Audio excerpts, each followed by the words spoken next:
يا حي يا قيوم لا إله إلا أنت يا حي يا قيوم. Bismillahirrahmanirrahim. Assalamualaikum warahmatullahi wabarakatuh.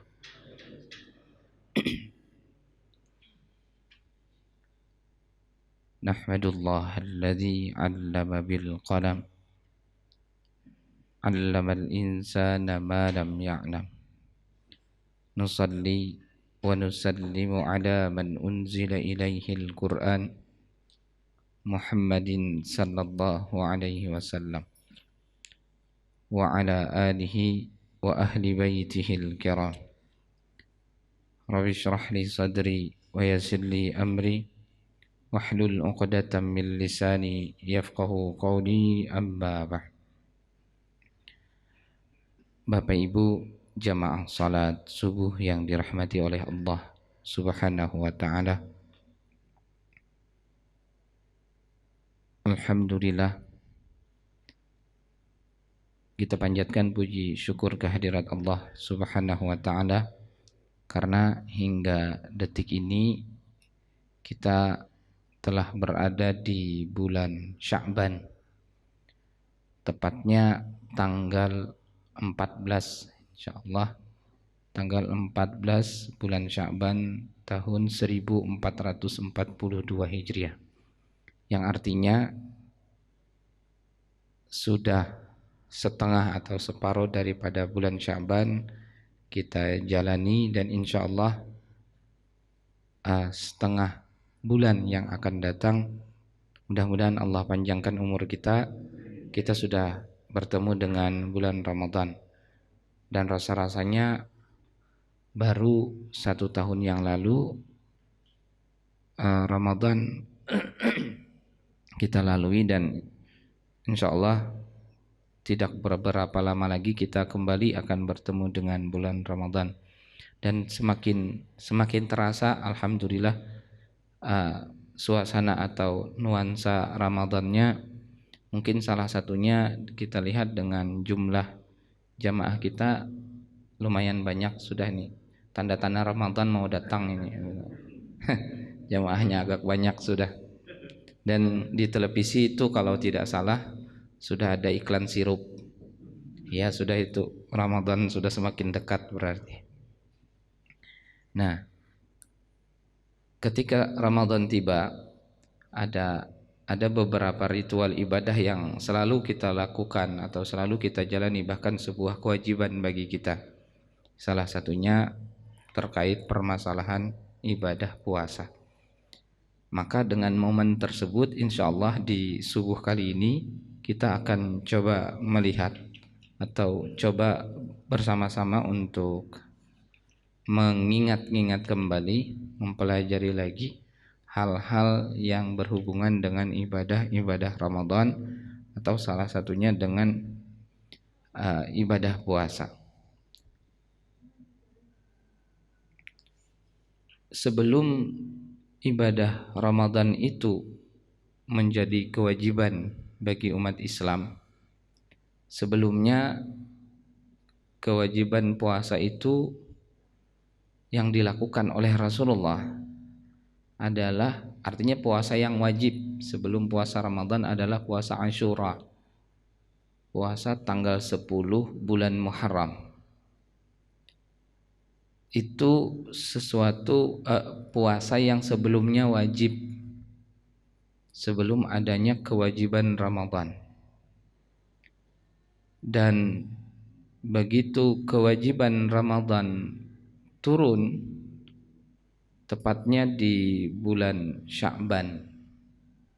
Tepatnya di bulan Sya'ban kewajiban puasa turun. Ayat yang paling sering kita dengar itu yang kutiba alaikumusiyam. Kata-kata itu mengisyaratkan turunnya kewajiban Ramadan. Maka semenjak itu Rasulullah menyampaikan bahwa puasa tanggal 10 bulan Muharram itu yang mau puasa silahkan tetap nantinya, yang tidak puasa juga tidak mengapa lagi. Artinya berubah statusnya menjadi puasa sunnah. Tapi sebelumnya dia adalah puasa yang wajib.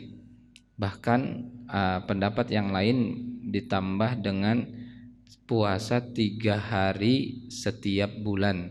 Itu yang dilakukan Rasulullah setelah pindah ke Madinah, setelah hijrah. Jadi berarti apa? Dalam setahun itu ada 4 hari dulunya puasa yang wajib sebelum puasa Ramadan ini, yaitu 3 hari pertengahan bulan yang kita sebut dengan Ayyamul Bid itu 13, 14, 15, ditambah 1 harinya di tanggal 10 bulan Muharram yang disebut dengan Asyura.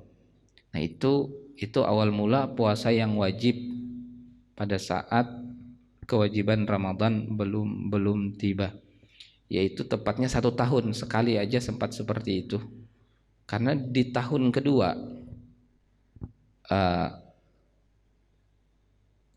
kedua fi Sya'ban minas sanati tsaniyah lil hijrah, di bulan Sya'ban tahun kedua itu sudah turun ayat tentang kewajiban puasa.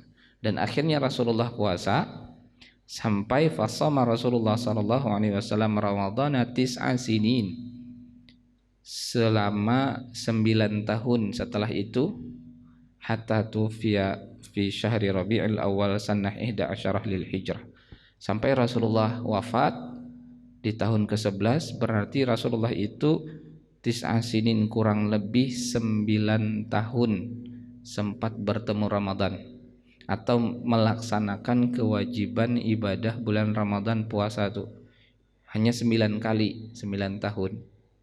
Dan rasa-rasanya dibandingkan dengan kita lebih banyak kesempatan untuk melaksanakan puasa bulan Ramadan. Tapi kita pahami bahwa Rasulullah adalah makhluk terbaik yang Allah ciptakan di alam semesta ini, maka tentu kualitas Rasulullah yang hanya 9 tahun itu tidak ada yang mampu menandingi ataupun mampu melebihi kemuliaan, keutamaan Rasulullah yang dimiliki oleh beliau pada saat berpuasa itu. Jadi ini sejarahnya, bahwa pertama, kewajiban Ramadan itu sebelumnya tidak ada, yang ada hanya, bahkan apalagi kalau waktu di Mekah, waktu Nabi Muhammad di Mekah itu tidak ada istilah puasa itu. Tapi begitu di Madinah ada puasa 3 hari dalam setiap bulan, kemudian ditambah dengan puasa tanggal 10 bulan Muharram atau 10 Asyura itu. Tahun kedua turun kewajiban Ramadan, Rasulullah puasa dengan para sahabat juga, dan Rasulullah sempat menjalani selama 9 tahun. Ini pelajaran berharga sekali bagi kita, bahwa bukan berapa kali kita bertemu dengan Ramadannya, bukan berapa banyak kita telah berpuasa di bulan Ramadan, tapi setinggi apa kualitas ibadah puasa yang kita lakukan. Nah, oleh karena itu insya Allah kita coba mengingat-ingat lagi, mengulang-ulang kembali yang mungkin kita semua telah pernah belajar sebelumnya atau sudah pernah membaca, mengetahui dan lain-lain sebagainya. Yaitu mungkin di bagian yang penting kita langsung lihat di bagian tentang arkanus shiyam. Hal yang prinsip dalam puasa yaitu tentang rukun, yang artinya ini harus terpenuhi, harus ada bagi orang yang berpuasa itu. Ada 2 rukun puasa. Artinya sederhana saja, tidak banyak sebagaimana kalau kayak sholat itu kan sampai 13, bahkan nanti ada 15, 17 pendapat daripada ulama. Tapi kalau di puasa lebih sederhana dia. Puasa itu wajib terpenuhi atau rukun yang harus dipenuhi adalah yang pertama an-niyatul lis-shaumi, niat untuk berpuasa. Artinya kewajiban niat ini merupakan sesuatu yang penting untuk dilakukan ketika hendak melaksanakan ibadah puasa. Dan yang dimaksud dengan niat adalah wahiyya al-qasdu ay qasdus siyam wa mahalluha al-qalb. Tempat yang namanya niat itu letaknya adalah di hati. Berarti kita sudah paham wala takfi bil lisan, bahkan diperjelas lagi. Dan tidak cukup kalau hanya diucapkan di lisan ataupun di mulut. Wala yushtaratu at-talaffuz biha, bahkan tidak ada disyaratkan harus itu.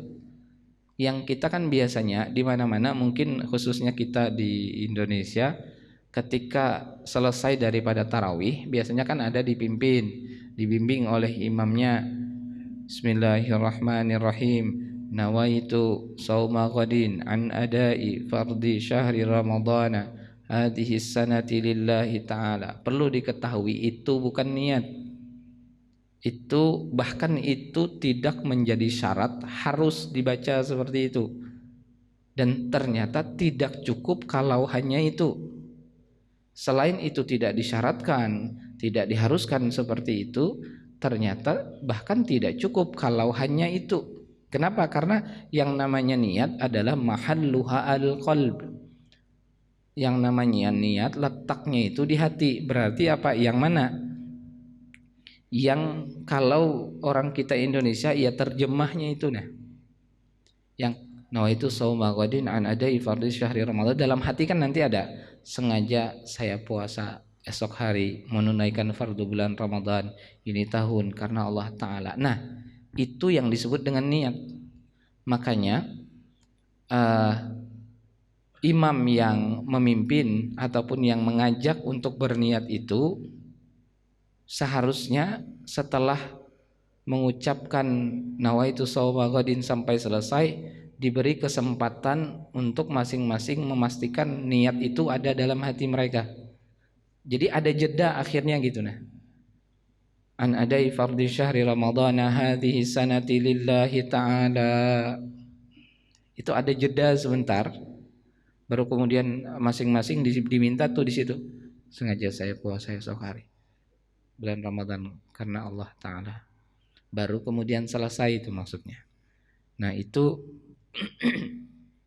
tapi status membaca itu tadi, status membaca itu kira-kira apa? Walakin yustahabbu at-talaffuz biha ma'al qalbi. Tapi dianjurkan atau bahasanya disunnahkan untuk mengucapkan hal tersebut. Artinya apa yang kita baca selama ini berarti kita faham hukumnya sunnah. Bagus kalau memang terbaca juga. Tapi apakah harus itu terbaca? Ternyata tidak, karena tadi sifatnya adalah sunnah. Yang wajibnya ya tadi yang dalam hati kita masing-masing. Dan itu yang disebut dengan niat. Bahkan nanti semua ibadah itu sama, niat itu yaitu kayak kita sholat. Mungkin orang kita kebanyakan usalli fardal maghribi salat raka'atin, usalli fardas subhi, usalli fardal asri. Semua itu bukan niat. Bahasa lainnya apa? Semua itu disebut dengan lafaz niat. Dia tidak menjadi prinsip, tidak jadi keharusan. Baca silahkan, tidak baca pun tidak mengapa. Bahkan ada bagi orang-orang yang justru dengan membaca ini mereka merasa kesulitan. Maka bagi orang-orang seperti itu dianjurkan untuk tidak perlu membaca. Kayak sholat itu kan ada orang yang begitu mau baca usallinya itu apa? Terbolak-balik, bahkan terulang-ulang. Usalli, usalli, usalli, usalli. Nah, ada orang yang sulitnya luar biasa kayak gitu. Nah, kalau bagi orang yang seperti itu harusnya nggak usah aja pakai usalli gitu. Langsung aja sudah, langsung bertakbir. Allah, dalam hati saya niat salat maghrib, saya niat salat puasa, salat isya, salat subuh dan seperti itu. Nah, begitu juga dengan ibadah Ramadan, puasa ini. Kalau dengan nawaitu shauma ghadin, nawaitu shauma ghadin, apa bacanya tadi? Bikin susah. Ya sudah, langsung aja dalam hati saya puasa esok hari bulan Ramadan karena Allah Ta'ala. Selesai, sederhana lagi sebetulnya gitu. Dan itu menjadi kewajiban gitu. Kewajiban yang pertama. Kemudian niat tersebut, yang tadi kan niat kita paham, niat itu dalam hati. Ternyata niat tersebut ada syaratnya. Niat itu tadi. Yang di dalam hati. Yang pertama adalah asyartul awal at-tabyid namanya. Khusus untuk ibadah puasa yang puasanya wajib. Berarti puasa wajib itu ada beberapa. Seperti puasa Ramadan, membayar hutang Ramadan, itu kan puasa-puasa wajib. Puasa nazar, seseorang yang bernazar terpenuhi keinginannya ataupun hajatnya, maka dia wajib puasa. Nah, itu kan sama tuh. Atau puasa kafarah nanti, atau puasa fidyah haji. Nah, semua itu syaratnya adalah tabyid. Niatnya ini, untuk niatnya apa tabyid? Niatnya harus di malam hari.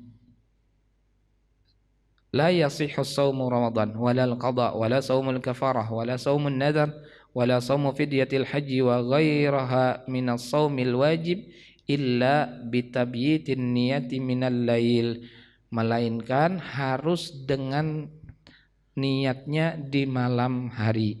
Batasannya malam hari itu adalah sebelum azan subuh berkumandang. Dimulai dari mana? Dimulai wattasihun niyah fi jami'il lail min ghurubis syamsi ila tulu'il fajri. Mulai selepas maghrib atau sudah berbuka puasa yang sebelumnya. Mulai dari situ sampai sebelum azan subuh, terserah di mana berniatnya. Keluar dari waktu yang sudah ditentukan, maka niatnya tidak dianggap. Malam hari itu kita tidak ada niat puasa, akhirnya tidur, makan sahur. Begitu, ini belum ada niatan sama sekali. Akhirnya salat subuh, sebelum salat subuh, begitu sudah orang azan di masjid baru ingat, oh belum berniat tadi itu. Akhirnya berniat. Begitu berniat, maka niat ini sudah tidak memenuhi standar bahasa dalam fikih, khususnya dalam mazhab Imam Syafi'i, maka dianggap orang tersebut hari itu mau tidak akan bisa menjalani ibadah puasa. Karena kehilangan satu rukun sudah, yang disebut dengan rukun niat. Jadi pastikan untuk Ramadan khususnya yang akan kita lalui nantinya, berniatnya itu malam. Makanya kan di tempat kita biasanya setelah tarawih itu. Ya itu sebetulnya tidak mesti juga di waktunya harus di setelah tarawih. Boleh kok sebelum tarawihnya, tidak mengapa nanti agak malaman atau pas sudah bangun sahur atau selesai santap sahurnya, baru kemudian misalkan baru berniat selama orang belum azan saja, azan subuh, maka sah-sah saja di tempat-tempat di waktu-waktu tersebut untuk berniat. Dan inilah yang membedakan puasa wajib, puasa Ramadan ini dengan puasa sunnah. Wa amma shaumut tatawwu'i wan nafli fala yushtaratu fihi tabyit minal lail. Adapun puasa sunnah itu tidak ada syarat niatnya harus malam hari. Wa yasihhu shaumun nafli biniyatin minan nahari hatta qabla zawal. Salat puasa sunnah itu bahkan boleh niatnya sudah siang harinya. Sampai mana kebolehannya? Sampai sebelum zuhur. Itu boleh kalau puasa sunnah. Misalkan malam hari, malam Senin, kita tidak ada niatan sama sekali puasa. Bahkan tanda kita tidak ada niat, kita tidak santap sahur.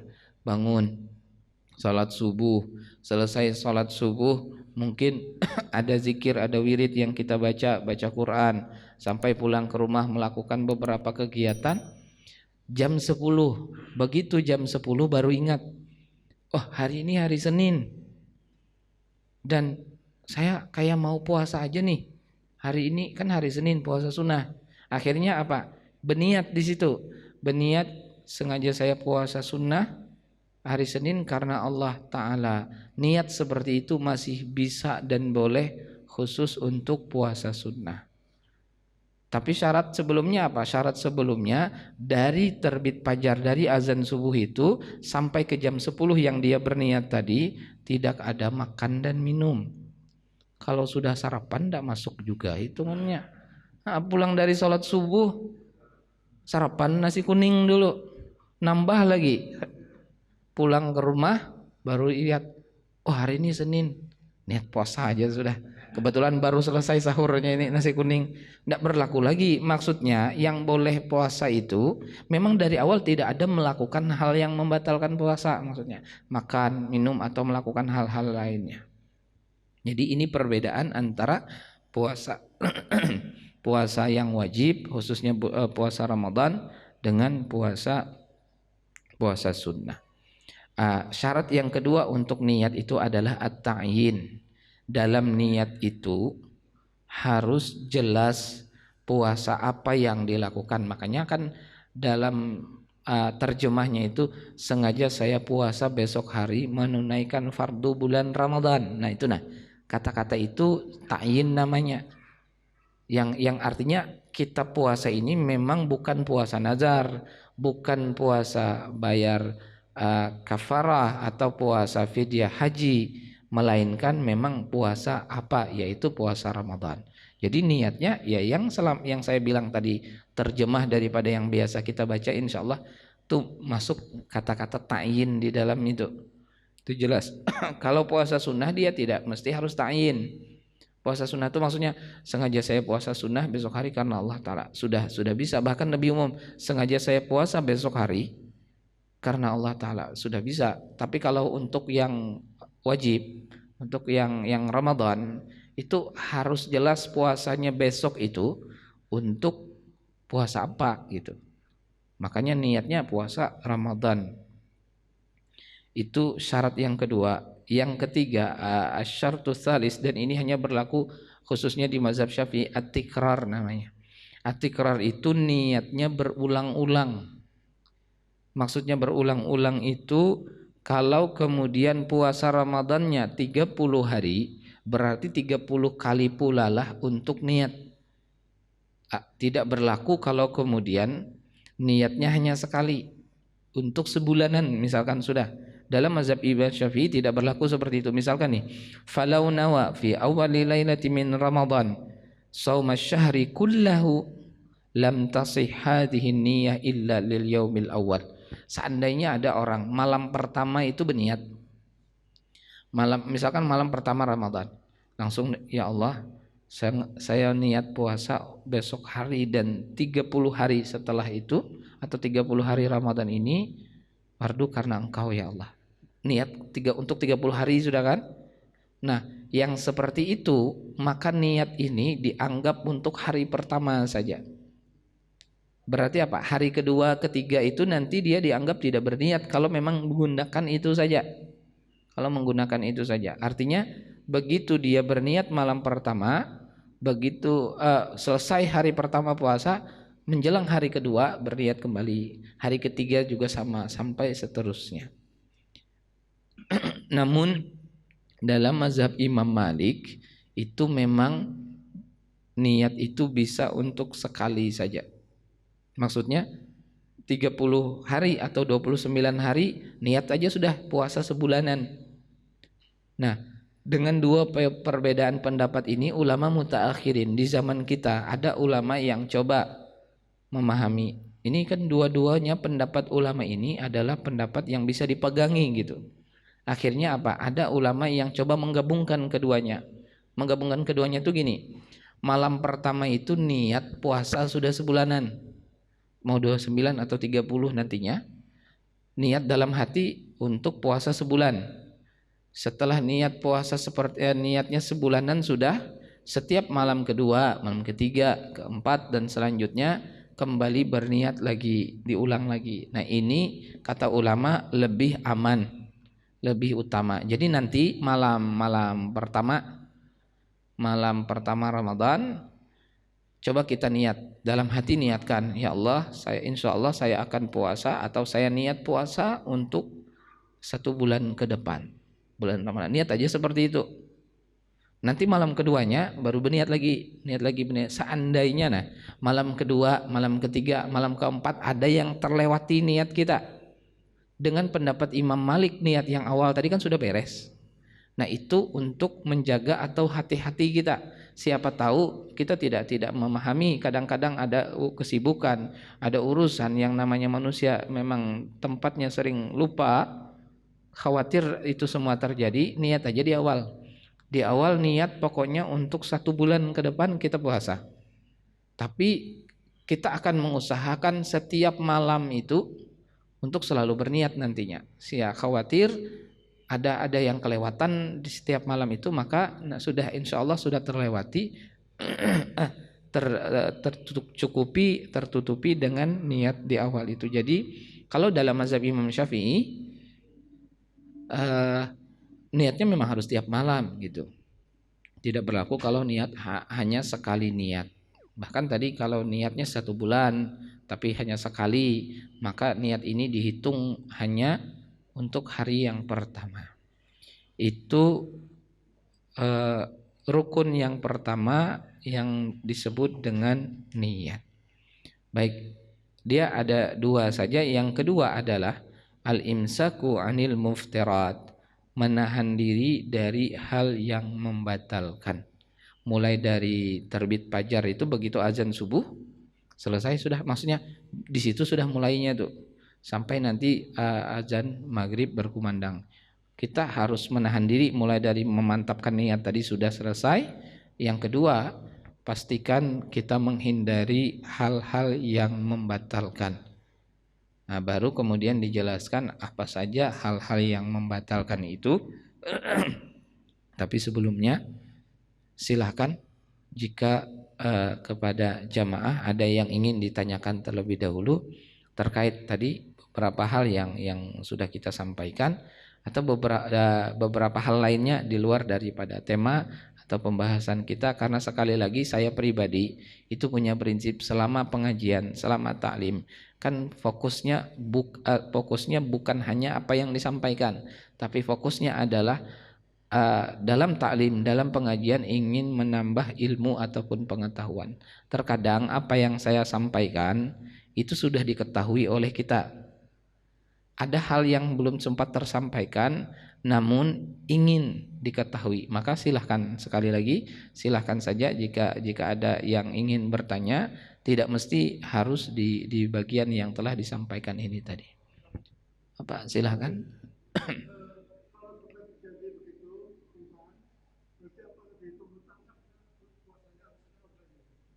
Benar. Dalam mazhab Imam Syafi'i kan tiap malam berniat tadi itu. Ternyata dia malam ketiga, malam keempat, malam kelima ada di antara malam tersebut dia lupa berniat. Berarti apa? Berarti secara otomatis karena niat ini merupakan rukun dalam puasa, dia tidak bisa menjalani puasa hari itu. Kenapa? Karena rukunnya sudah tidak terpenuhi lagi gitu. Karena ada yang kurang sudah daripada rukun puasa tersebut. Akhirnya ya otomatis dia tidak puasa bahasanya. Hari itu bukan dia ingin tidak puasa, tapi memang tidak bisa karena ketentuannya tadi kurang. Berarti ya hari itu dia tidak berpuasa, boleh makan minum. Hanya saja hukumnya sunnah. Hukumnya sunnah, tetap juga dia menahan diri. Bahkan wajib untuk menahan diri di hadapan orang. Maksudnya mentang-mentang hari itu sudah tidak puasa, akhirnya di luar makan minum, apalagi tetangga ini harinya panas luar biasa, minum teh es beliau. Jadi tambah membuat orang lain bahasanya tergoda luar biasa.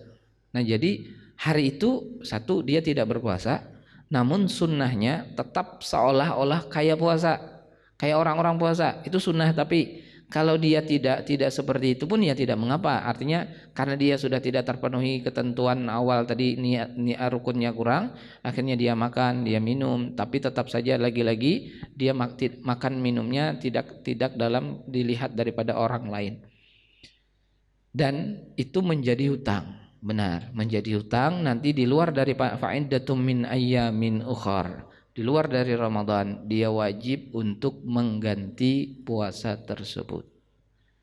Namun apa? Waktu dia tidak berpuasa ini, dia tidak berdosa, itu aja. Kalau ada kan nama kitab itu Al-Kabair Imam Az-Zahabi, karya Imam Az-Zahabi. Dosa-dosa besar, ada kitab dosa-dosa besar. Salah satu dosa-dosa besar itu adalah iftarus saum, berbuka bulan puasa itu bighairi uzrin, tanpa adanya uzur. Maksudnya sengaja tidak puasa, tidak ada alasan apa-apa. Sakit tidak, perjalanan tidak ada sama sekali alasan tidak puasa orang ini, maka orang ini adalah salah satu pelaku dosa besar. Jadi dosa-dosa besar itu ada beberapa hal, bahkan kalau dalam kitab tersebut diantaranya sampai 60 jumlahnya dosa-dosa besar itu. Ya salah satunya berbuka puasa di siang Ramadan tanpa ada alasan. Nah tapi kalau kayak tadi kan otomatis ada alasan tuh, sehingga dia tidak berpuasa atau berbuka puasa itu namun tidak berdosa, namun tetap kewajibannya diqadha atau dibayar. Baik, ada lagi? Yang lain? Silakan.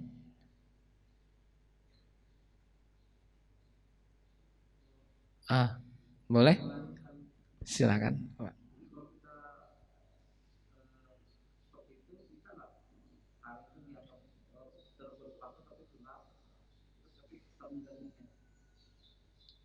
Hari itu kita kan lupa niat tadi. Setelah itu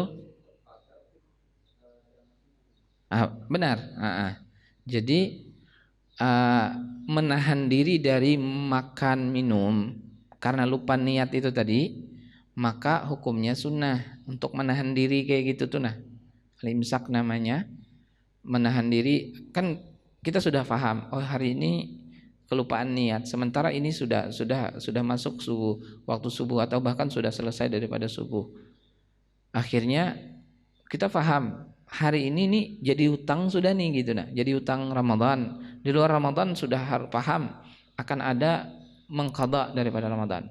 Tapi sunnah memang meskipun dia hari itu sudah tidak bisa berpuasa Ramadan yang kayak orang lain karena dia tidak berniat tadi, tapi dia sunnah untuk tetap menahan diri bahasanya dari yang membatalkan itu. Di antaranya makan minum. Ya sudah mirip-mirip aja dengan orang puasa, tapi yang dia lakukan itu hukumnya sunnah gitu. Hukumnya sunnah. Artinya dia tidak melakukan itu sebetulnya tidak mengapa lagi. Seandainya dia memang mau makan juga, mau minum juga, maka tidak membuat dia tidak berdosa untuk dilakukan, itu maksudnya. Jadi betul, seandainya mampu untuk, ya Allah, artinya kan memang tidak ada keinginan sengaja untuk tidak berniat ini tadi, tapi dengan kondisi dan keadaan pada saat itu, akhirnya ya tidak berniat, berarti tidak puasa, tapi tetap dia menahan dirinya untuk sampai orang berbuka kembali dia juga ikut berbuka, maka insya Allah ada nilai yang sunnah yang didapatnya.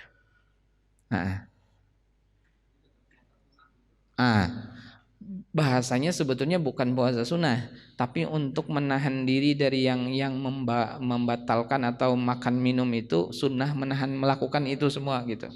Artinya insya Allah betul akan ada hitungan tersendiri di sisi Allah terkait nilai, tapi kewajibannya ya harus diganti seperti itu. Baik, ada lagi? Silakan.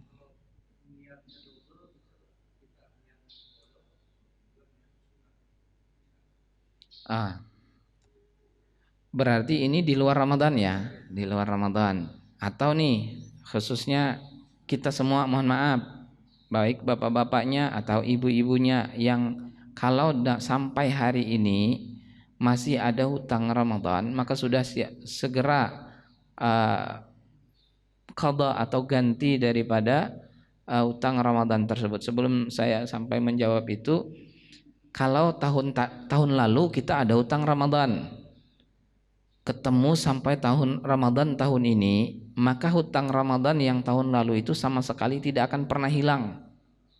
Artinya kewajibannya tetap ada untuk mengganti. Bahkan yang kedua, ketika ketemu Ramadan tahun ini, maka dia bertambah, yaitu membayar fidyah tambahannya per harinya itu. Kalau yang tidak sempat diganti itu lima hari, ternyata tahun lalu ketemu lagi Ramadan tahun ini, maka yang 5 tetap wajib berikutnya, nanti di hari berikutnya diganti setelah Ramadan yang ini, dan ditambah dengan membayar fidyah, berarti 5 hari itu. Tambah satu lagi apa? Dia punya dosa ketika memang sengaja tidak membayar gara-gara menunda. Nah, oleh karena itu kita coba ingat-ingat tahun lalu, adakah masih hutang Ramadan? Kalau ada, ini masih ada kesempatan kurang lebih 2 pekan, kurang lebih setengah bulan ke depan sebelum Ramadannya tiba. Silahkan ganti daripada puasa tersebut. Insya Allah kalau utangnya 15 hari saja, insya Allah masih bisa terbayar. Tapi kalau utangnya 28 hari, nggak bisa lagi sudah. Banyak betul ndak puasa itu kalau sampai 28 hari. Nah sekarang bagaimana kalau memang mau mengqadha Ramadan, mau bayar hutang Ramadan sekalian puasa sunnah, bisakah digabung niatnya? Misalkan kayak esok kan hari Senin, sudah sekalian mengqadha Ramadan, dan karena kebetulan hari Senin itu kita paham juga bahwa hari Senin adalah puasa sunnah berpuasa di hari Senin, ditambah dengan Sya'ban ini adalah puasa sunnah di di hari-hari bulan Sya'ban ini. Akhirnya kita berniat beberapa niat itu tadi. Jawabannya dalam kitab Al-Ashbah wan Nazair, Imam As-Suyuti menyatakan dengan bahasa boleh atau bisa seseorang berniat mengqadha atau bayar hutang yang wajib, mengqadha Ramadan, ditambah dengan niat yang lain puasa sunnah. Ketentuannya adalah niat mengqadhanya yang didahulukan. Artinya jangan fokusnya itu ke puasa sunnah Seninnya. Esok kan Senin, malam hari kita berniat sengaja saya puasa sunnah di hari Senin karena Allah Ta'ala, dan juga mengqadha puasa Ramadan. Tidak bisa seperti itu. Tapi dibalik maksudnya niatnya adalah sengaja saya membayar hutang atau mengqadha puasa Ramadan dan puasa sunnah Senin karena Allah Ta'ala. Insya Allah boleh seperti itu, artinya sah nanti puasanya, pahalanya dapat 2. Puasanya sehari aja, pahalanya 2 hari, 2 puasa itu. Nah, dan ini yang paling cocok orang kita, pekerjaannya dikit pahalanya banyak. Cocok betul orang kita, apalagi tadi digabung dengan 3. Besok itu kan tanggal 15 itu ada yang namanya puasa Ayyamul Bid, ya kan, puasa 3 hari dalam setiap bulan itu, 13, 14, 15.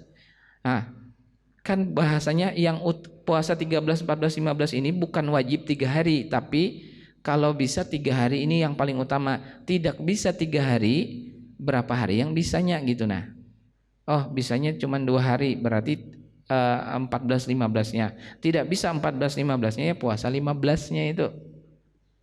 Berarti apa? Ada puasa tambahan niat lain, berarti 3 jadinya niat tuh. Dan orang kita sebagian ada istilah puasa nisfu Sya'ban. Puasa nisfu Sya'ban, ternyata dalam fikih tidak ada puasa khusus nisfu Sya'ban itu. Artinya berarti kita tinggalkan aja niat itu. Niatnya apa? Ya puasa sunnah bulan Sya'ban. Ini lebih umum, bisa kalau seperti itu. Tapi kalau niatnya sengaja saya puasa besok hari puasa nisfu Sya'ban karena Allah Ta'ala, maka kita tidak menemukan hal tersebut dalam fikih. Jadi niatnya tidak seperti itu maksudnya. Jadi sekali lagi boleh untuk berniat ditambah dengan niat yang lain, dengan syarat yang wajib itu yang didahulukan niatnya. Niat pertama kalinya itu adalah yang mengqadha, dilanjut dengan puasa-puasa sunnahnya. Kalau kemudian kita sampai 3 aja niat, yang mengqadha Ramadannya, puasa sunnah Senin dan puasa sunnah Sya'ban, berarti apa? Ada 3. Kalau dalam iklan sampo itu 3 in 1 ini. 1 kali puasa dapat 3 pahala. Cocok betul orang kita sudah pokoknya ini. Baik, silakan. Ada lagi? Nggih.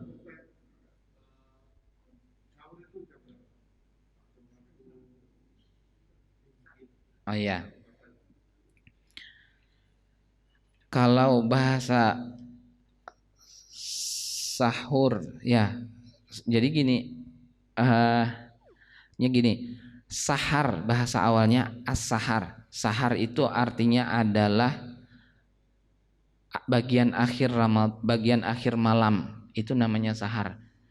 Mulai dari 12 tengah malam selanjutnya itu nama waktunya disebut dengan sahar.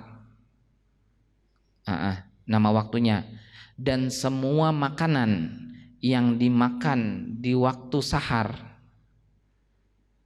jam 12 jam 1 malam makan kita, maka makanan yang kita makan dalam bahasa Arabnya disebut dengan sahur, nama makanannya itu.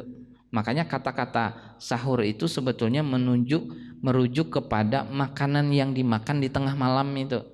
Ada orang makan jam 3, ada orang makan jam setengah 4 sebelum masuk waktu subuh, maksudnya lewat sudah jam 12 malam. Semua jenis makanan yang dimakan namanya secara namanya sahur. Nama makanannya itu. Berarti apa? Kita paham.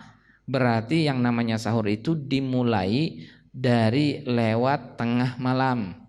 Itu yang disebut sahur. Artinya kalau kemudian mau mendapatkan nilai sahur itu setidaknya ya makannya itu harus lewat tengah malam. Makanan dan minuman ya, artinya minum pun sama gitu. Nah, minum pun sama. Misalkan jam 1, setengah 1 aja, setengah 1 kita bikin teh, minum. Nah, teh yang kita minum itu namanya sahur. Nama tehnya itu, nama jenis yang diminum itu. Waktunya adalah sahar. Batasan akhirnya adalah sampai masuknya waktu subuh. Batasan akhirnya berarti apa? Berarti benar kalau orang belum azan saja insya Allah masih boleh santap sahur tuh, makan minum. Tapi ingat, azan ini bukan patokan sebetulnya. Azan ini kan yang muncul ke permukaan aslinya adalah waktu subuhnya. Siapa tahu pada saat itu muazinnya atau kaumnya terlambat bangun. Setengah jam 5 sudah hari. Kita masih sahur nih. Lihat jam 5, paham aja sebetulnya jam 5. Cuman dengarkan masjid. Oh, ada azan, orang berarti makan lagi, nambah lagi itu. Sampai setengah 6 belum juga azan orang. Itu jangan dipahami. Yang penting belum azan. Makanya fokusnya bukan di azannya sebetulnya, tapi di waktu subuhnya. Nah, cuman kan di tempat kita selama ini atau bahkan di mana-mana waktu sholat masuk itu ditandai dengan azan gitu. Cuman terkadang memang ada azan-azan yang tidak sesuai waktu yang sudah ditentukan karena mungkin satu kondisi di antara muazzinnya dan lain-lain sebagainya. Atau memang tidak kedengaran azan di tempat kita. Ke rumah kita itu tidak pernah kedengaran azan. Berarti itu tidak ada istilah tidak bolehnya, boleh aja terus. Kalau memahaminya azan, makanya batasannya adalah berarti waktu subuh masuk. Ada istilah imsak. Istilah imsak itu yang di tempat kita itu bukan waktu tidak boleh makan minum lagi atau tidak boleh sahur lagi. Itu hanya waktu untuk bersiap-siap. Lebih bagus sudah selesai kalau bisa. Tapi kalau tidak bisa, boleh silahkan lanjut, tidak mengapa. Artinya makan nih, lagi makan, pengumuman orang di masjid, imsak, santai aja kita. Makan aja lanjut gitu. Imsak kata yang suaranya di masjid, nggak usah diherani, makan aja. Tapi begitu azan itu jangankan yang masih ada di piring, yang sudah dalam mulut kita telan tuh, maksudnya sudah masukkan ke dalam mulut. Allahu Akbar, Allahu Akbar, itu wajib dikeluarkan. Jangan bilang nanggung, kayaknya ngerti aja Allah ini, langsung sudah dalam mulut nih telanjur rezeki sudah, tidak bisa. Ketentuannya jelas sekali kalau masalah itu gitu. Jadi bahkan makanya tadi wajib dikeluarkan apa yang di dalam mulutnya sudah, apalagi yang di hadapan. Tapi kalau belum azan, hanya bahasa imsak yang berlaku di tempat kita, santai aja itu. Jangan salah paham, karena benar saya punya keluarga. Jadi pada saat itu telat bangun, telat untuk santap sahurnya. Cuman masakan tuh sebetulnya sudah siap. Sebelum tidur tuh sudah masak semuanya gitu. Sudah dimasak. Jadi rencananya tinggal dihidangkan, disantap. Ternyata agak lambat, begitu bangun bergegas menghidangkan, duduk sudah sekeluargaan. Duduk. Sekalinya mendengar pengumuman di masjid, imsak, imsak, imsak, semuanya langsung berpandangan aja. Tidak bisa kita bersahur subuh ini. Ngelihati aja itu ikan goreng apa segala macam dilihati, tidak bersahur sama sekali. Nah, ini kan kurang paham sebetulnya. Itu bukan tidak boleh makan. Cuman bahasa imsak yang diumumkan atau yang ada terjadwal itu dalam rangka untuk berhati-hati sudah. Siap-siap sudah, siap-siap. Tapi kalau memang kebetulan kita belum siap, tidak masalah. Batasannya adalah waktu subuh seperti itu. Baik, ada lagi?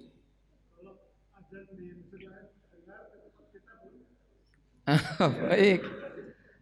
Berdoa aja, mudah-mudahan muazin di tempat kita sakit perut, jadi lambat mulai azan. Jadi sekali lagi Pak, batasannya bahasa aslinya itu bukan azan, tapi masuk waktu subuh. Artinya sekarang waktu subuh jam berapa? 4.58. Nah, kalau kita sudah paham 4.58, tidak ada urusan azan di masjid kita atau bukan di masjid kita. Batasannya itu, waktunya itu maksudnya. Paham aja nih, bahkan 4.59 sudah. Jam 5, sudah jam 5 pas. Belum azan. Tuh kaumnya mungkin teguringan. Bisa juga. Dalam hati kita, belum azan juga di tempat kita. Memang sih remang-remang di masjid lain terdengar gitu. Tapi itu tidak dihitung, nggak bisa. Nah, jadi sekali lagi waktunya Pak, waktunya bukan masalah azannya, cuman kebiasaan insya Allah di tempat kita ini kalau azan berkumandang, insya Allah itu sudah tanda masuk waktu sholat tersebut, seperti itu. Baik, terakhir mungkin ada lagi, silakan.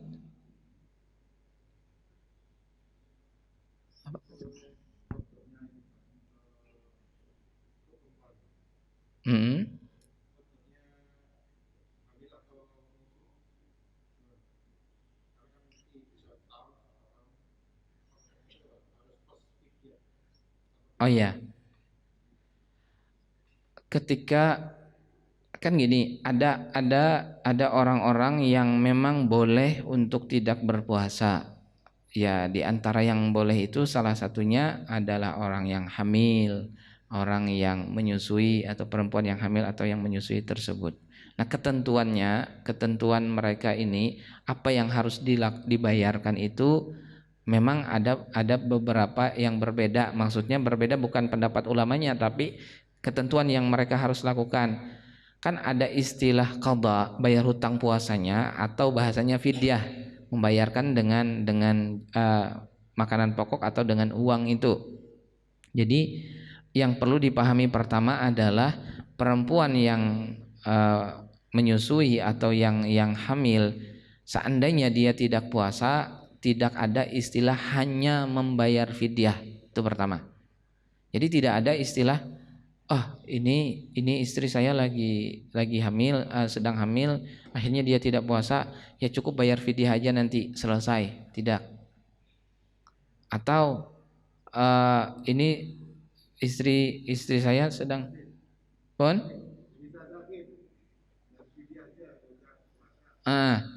tidak juga. Pokoknya yang bayar fidyah saja itu ada beberapa ketentuan, sedikit terbatas. Satu, orang yang sakitnya sudah dipahami tidak akan bisa sembuh untuk waktu yang bahkan puluhan tahun lebih. Ini paham sudah. Di antaranya kan ada orang tua yang memang sudah sepuh, beliau tidak bakalan bisa Ramadan ini tidak bisa puasa, apalagi setelah Ramadan nanti. Nah, itu fidyah. Atau orang yang sudah divonis oleh dokter, kata dokter, ini penyakit ini sulit untuk disembuhkan, atau bahasanya tidak akan bisa sembuh, hanya akan seperti itu, palingan bisa bertahan saja. Nah, orang yang kayak gini boleh tidak puasa dan nanti tidak perlu mengganti puasanya, cukup dengan bayar fidyah saja. Tapi kalau yang selain itu, kita ada orang masih muda, masih segar sebetulnya, umurnya tidak terlalu sepuh, sakit, dan sakitnya sakit yang umum di tempat kita, insya Allah palingan mungkin 4 hari, 5 hari atau 1 pekan paling lama, insya Allah akan sembuh. Nah orang yang kayak gini tidak ada fidyah, wajib mengqadha saja. Nanti di luar Ramadan dia mengqadha. Nah tadi perempuan yang hamil ataupun menyusui, tidak ada fidyah saja, satu. Yang kedua, yang ada bahkan dia cukup mengqadha saja. Mengqadha saja. Ini lagi perempuan hamil, tapi begitu dia coba mau puasa, pusing kepalanya dan lemas badannya. Sudah, dia tidak puasa dan nanti di luar Ramadan ganti. Itu. Ada yang kedua kasusnya, perempuan ini bisa untuk puasa, orangnya kuat gitu, meskipun sedang hamil atau sedang menyusui, insya Allah mampu saja untuk puasa, kesehatannya bagus, fisiknya bagus. Tapi begitu dia mau puasa, ternyata ada informasi dari dokter. Kata dokter, tolong jangan puasa dulu, karena kalau ibu puasa ini akan mengganggu kepada janin, atau janinnya akan terganggu perkembangan janin. Atau dia menyusui, ibu jangan puasa kalau ibu menyusui. Kalau ibu puasa sementara ibu menyusui, anak ini bisa gizinya tidak terpenuhi dan lain-lain sebagainya, atau bahkan bisa sampai sakit si bayi. Itu kan berarti apa? Perempuan tersebut tidak puasa karena ada memikirkan bayinya kan, atau janinnya.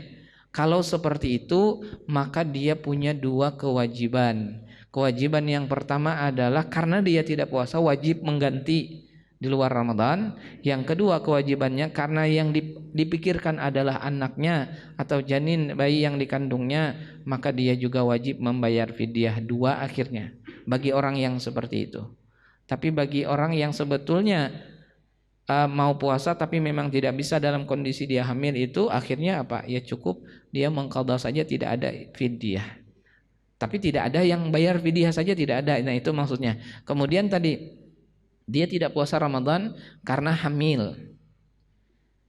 Karena hamil mungkin bahkan lemas badannya, tidak bisa puasa. Oke, dia wajib bayar di luar Ramadan. Begitu di luar Ramadan ternyata anaknya lahir. Mau bayar, mau puasa di situ, sekarang kondisinya menyusui lagi. Akhirnya tertunda kan? Tertunda pembayaran hutang Ramadannya.